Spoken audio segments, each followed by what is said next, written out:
This is The Big Picture, an official television report of the United States Army, produced for the armed forces and the American people.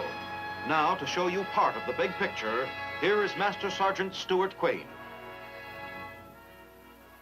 With this issue of The Big Picture, we are marking the end of our 6th year of programming.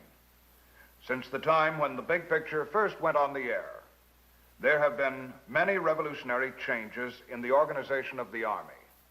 A strong and efficient Army, able to fight any foe, any time, any place, and on any terms, is as essential to our national safety today as it has been throughout our history. The imposing array of responsibilities which rest upon our Army today are matched by its impressive accomplishments in the development and employment of powerful new weapons, streamlined organization, and atomic battlefield tactics.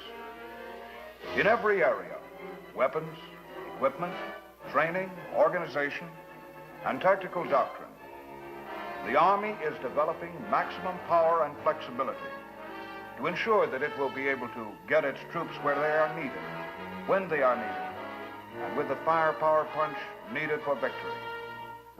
We have built our Army into a new, streamlined force, new in concept, new in mobility, new in powerful atomic weapons and other modern equipment, and with a new dual capability. An Army prepared to cope with the possibility of unlimited nuclear warfare, as well as with the more likely contingency of limited local aggression.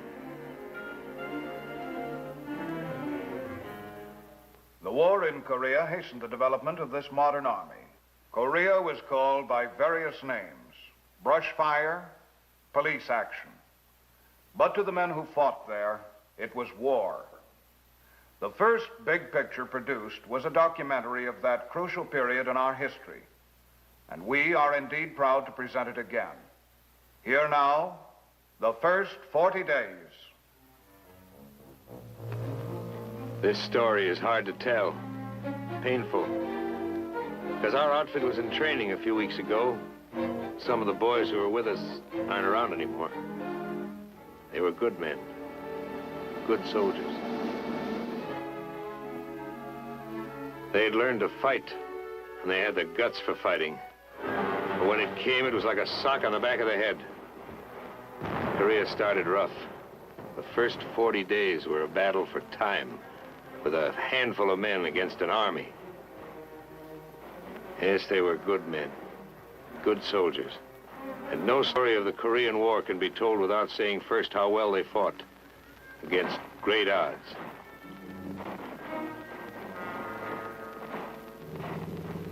In the beginning, there were only a couple of companies from the 24th Division.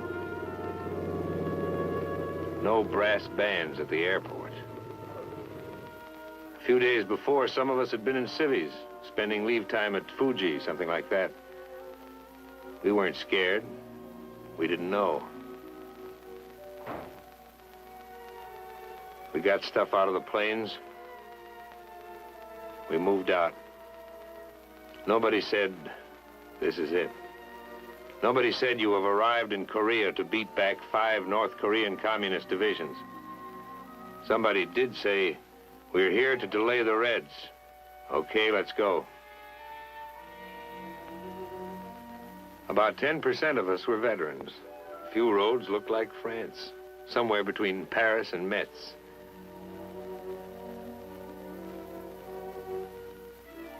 Mostly the soldiers were young, no battle experience. They smiled a lot. They made the whole lot of us look like good-natured Yanks, glad to see a new town. Now, some of these boys enlisted to travel. But whoever sees travel posters about Korea, relax, come to the land of the morning calm.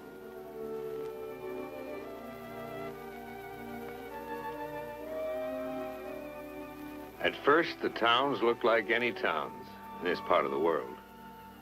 And the South Korean troops like any soldiers. You know, they worry about the same things and get tired.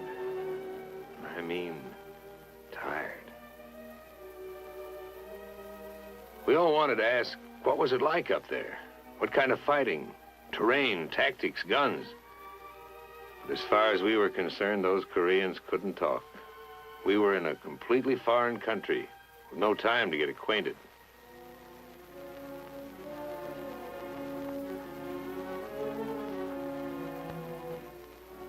They emptied a town. Hardly a thing left.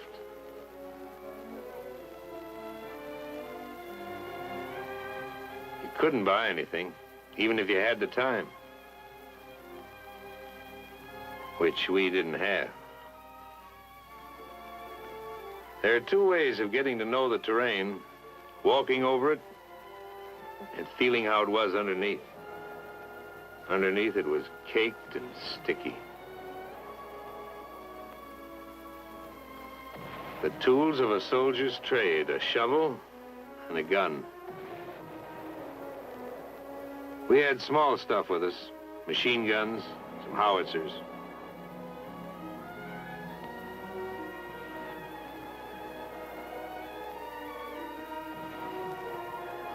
It was hard to believe. 1, 2, 3, we were smack in the middle of a war. Guns ready, aimed north, against an enemy that would look exactly like our friends, the South Koreans. These troops had seen action. They didn't have to speak. Their clothes spoke. Their shoes spoke. Their eyes spoke. We got set. Like I said, when it came, it was fast and it was all around us. They threw everything at us. We answered. We went ahead. It was like D-Day, with no warning. Those kids, they became veterans overnight. Tough, hard, nervy. They moved as if they'd been with us all through Germany. There were too many North Koreans with too much heavy equipment, especially tanks. What can men with guts do against tanks? A bazooka was some defense, but there were too many tanks and too few bazookas. Day after day, it was pull back and fight again. There were too many of them. You wouldn't know where they'd come from. The rice paddies would lie quiet. We'd hide in the shadows, trying to look like a hut or a cornfield or a rice paddy. Concealment was one of our weapons. There were too many of them. The boys pulled back, tired as dogs. Because whenever they'd meet the Reds head on, the Reds had enough men to fight us on the front and on our flanks, too. We knew it, and it was hard to face. We were hurting.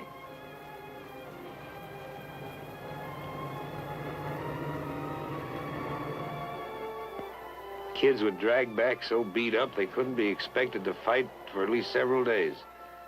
Instead of a week at a rest area, we grabbed an hour anywhere.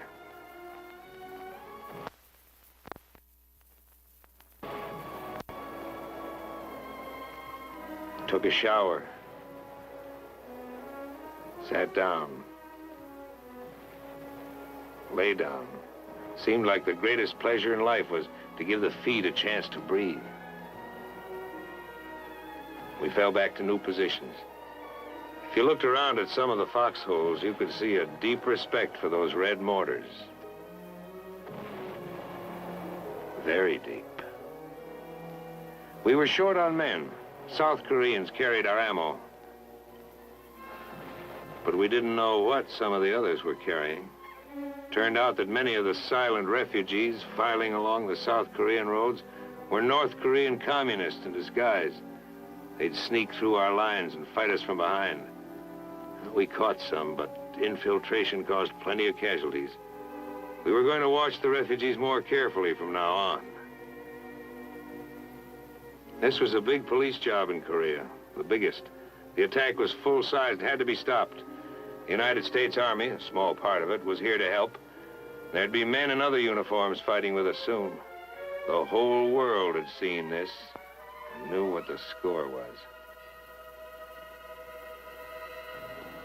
Up near the guns, the score was against the enemy. They were losing points, losing time.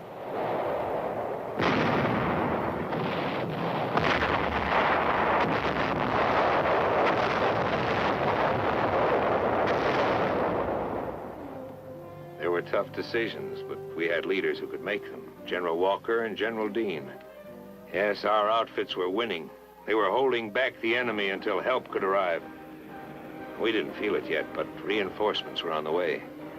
It takes time to pour a defense program into a small country with almost nothing. Not all the stuff can get there overnight, even in an age when we're used to things traveling 400 or 500 miles an hour.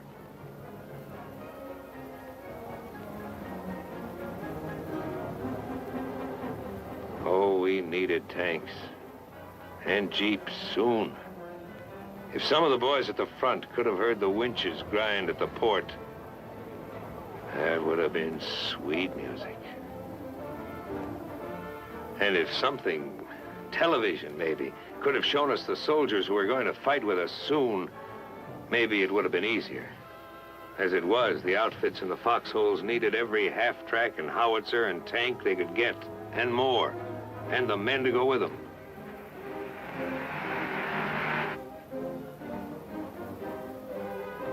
Yes, our mission in the lines was delay. Delay the Red Drive in Korea. Delay it so we could get jeeps. Delay it so we could get weapons carriers and weapons and more ammo. Get it to us, men and equipment, wet or dry.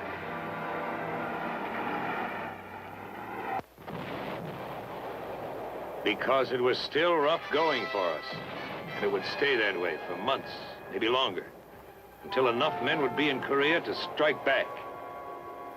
Yes, it was Operation Delay.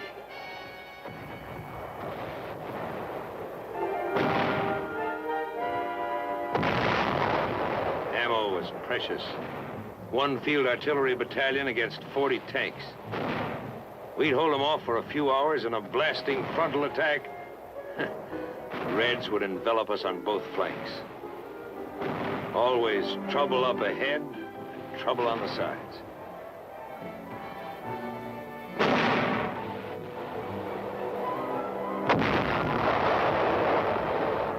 We drew back south of the Naktong River, burned our bridges behind us.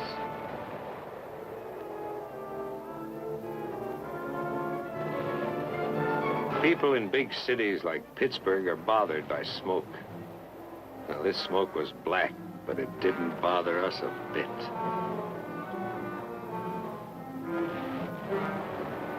Yes, smoke can look good when it's where you want it. There were plenty of times when the smoke was too close.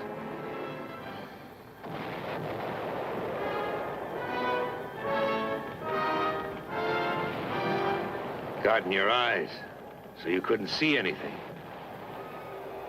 You can take a lot, but when your buddies get hit, it hits you inside. Nobody says much, just so-and-so got it. Or so-and-so has been evacuated, he'll be okay. Or so-and-so's been evacuated. Back of us, units from the 25th Infantry Division and the 1st Cavalry Division were unloading now, with baggage. All of it first class, urgent. The tanks were light jobs. They sped north where they were most needed. Smaller than the Russian monsters, but still a wonderful sight. Nothing was too good for a tank in this territory. Boys treated them like babies. They went over them from top to bottom, called them pet names. They cleaned them up better than for inspection. That's cleaning. Their tanks had heavier armor. In a duel, that was their advantage. But our advantage was some fine sharpshooters.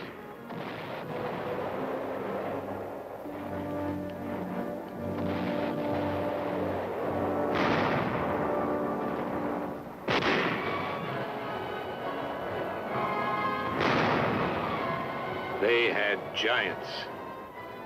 We had giant killers.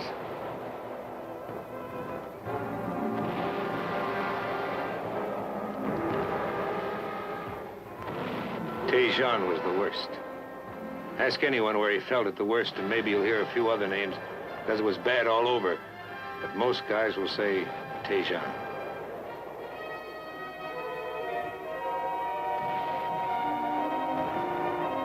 Some places we were just outnumbered. But in Taejon, we were outnumbered, outgunned, out-tanked, and outflanked.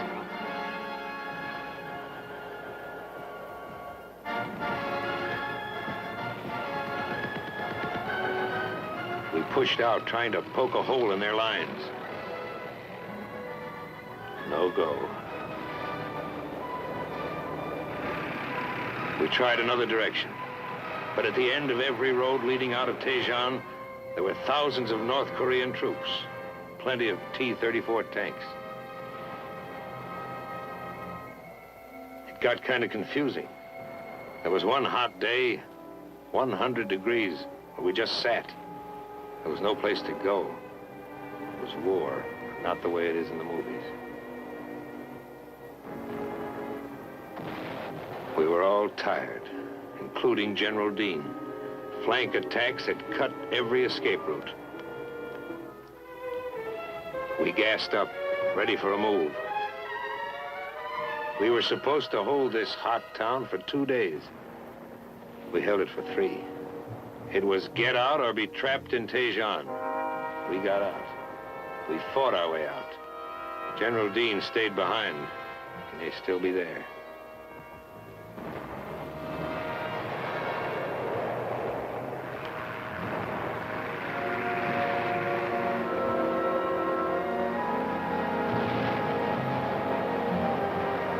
It was a bad road out of Taejon. Some guys didn't make it.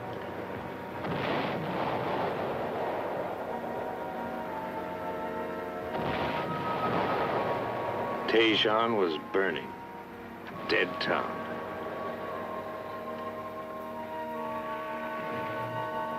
The men who got out were heroes.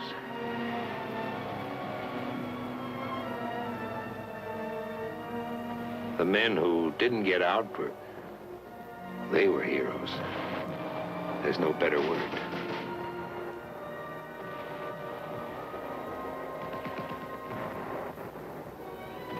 By this time, the new outfits were in the lines. Fresh, ready to shoot. Everything set just right.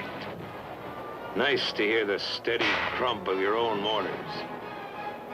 Even nicer to hear the howitzers slamming them out.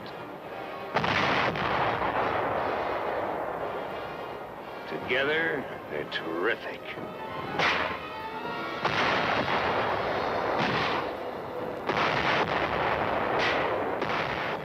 Our morale went up 5,000%. We had some pressure now.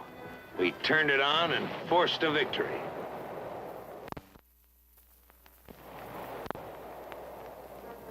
At a time like this, frontline chow tasted better than pheasant under glass.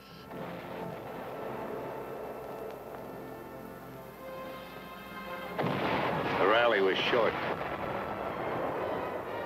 One outfit might do okay for a day, but on that same day, 5 other sections of the front line would be feeling the enemy's hard blows, the envelopments, the infiltrations.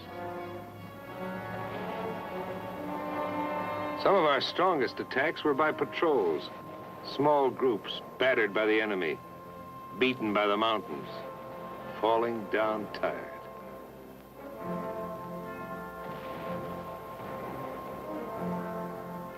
After climbing over half a dozen mountains, it made you more tired just to look at them.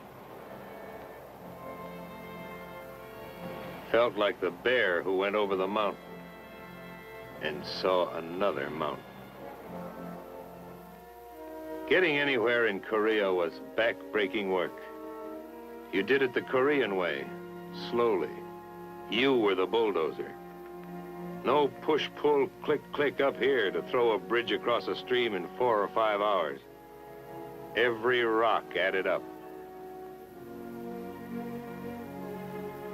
Even the little ones. You work 2, 3 days to put an outfit on the other side of a stream.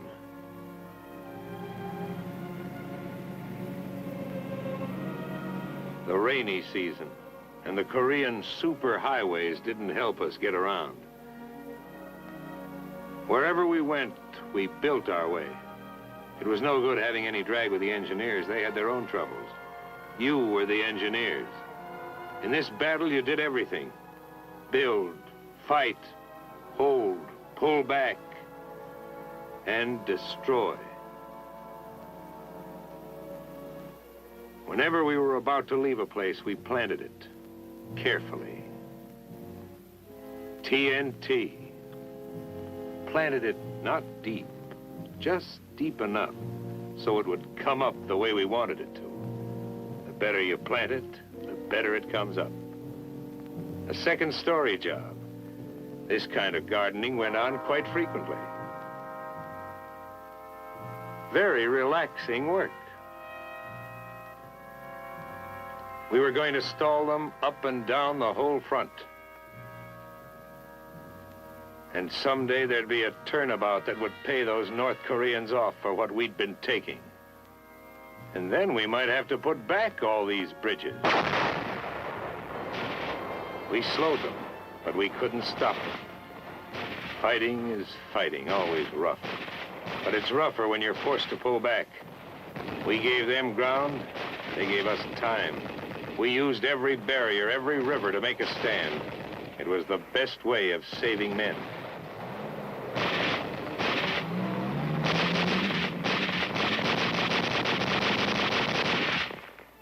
They beat us back to the Naktong, but we got there early enough to make it across.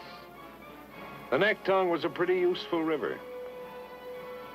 No king ever had a moat around his castle so wide and protecting. It felt like a new division was in the lines.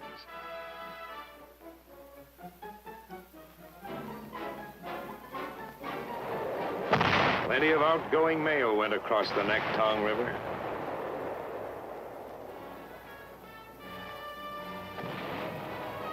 If you've seen combat, you know what it is to have a line, a place to fight from. Well, for the first time in this Korean business, we had something we could call a line.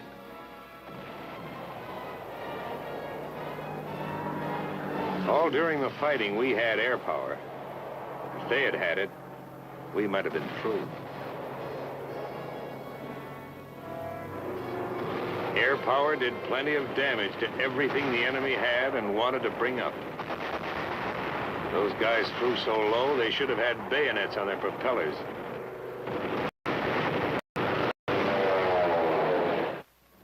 In a corner of Korea, a little bigger than a beachhead, we dug in, built a village of foxholes. Only here you couldn't dig too deep on account of the rocks. On this beachhead, a lot of the boys who flew in at the beginning were still around, still smiling. There's waiting in every war. Time to find out where you were, how you were doing. We faced the enemy. We faced ourselves. Our enemies were fanatics. We were believers in one faith, that men can live together peacefully, thinking, feeling, worshiping, each in his own way.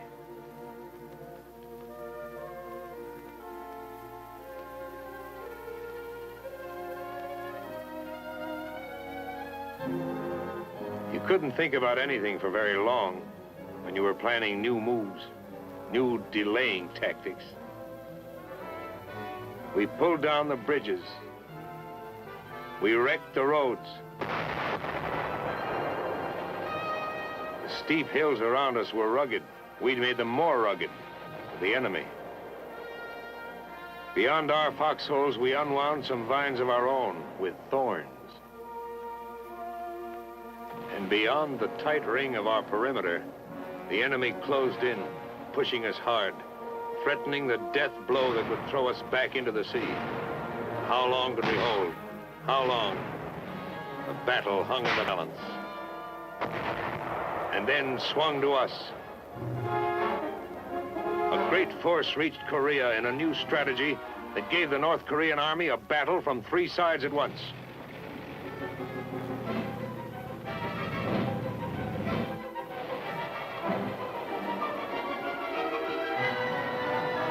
Replacements, new units, lively, ready for business.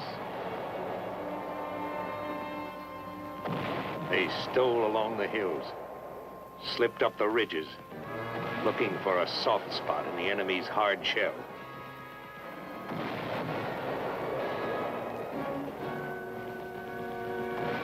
We gave it to them steady, all up and down the line, all at once. The air dusty, smoky.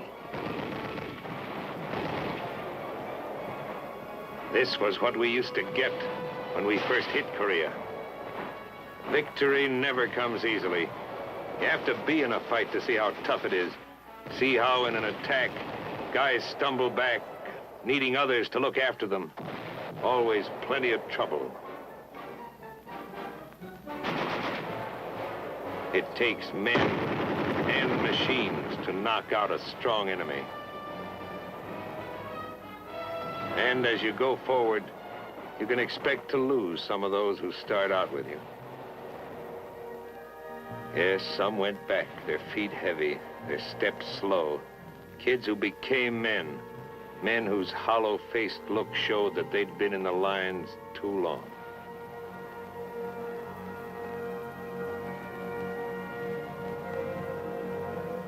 You can't count on a straight road to victory. Sometimes it winds, goes down, goes up. Sometimes you're forced to detour. You could pick out the new troops. They walk different. Another outfit. But if you gave them the once-over, they were like the fellas in our outfit when we landed. The same smiling Yanks, making the best of everything. And a little better than that. We battled for time in Korea, and won. We had the right men. Good men. Good soldiers.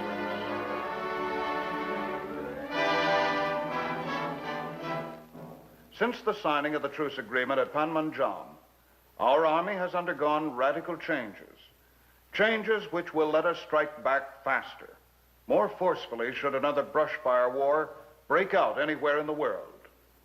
Now this is Sergeant Stuart Queen, your host for The Big Picture. The Big Picture is an official television report for the armed forces and the American people. Produced by the Army Pictorial Center. Presented by the United States Army in cooperation with this station.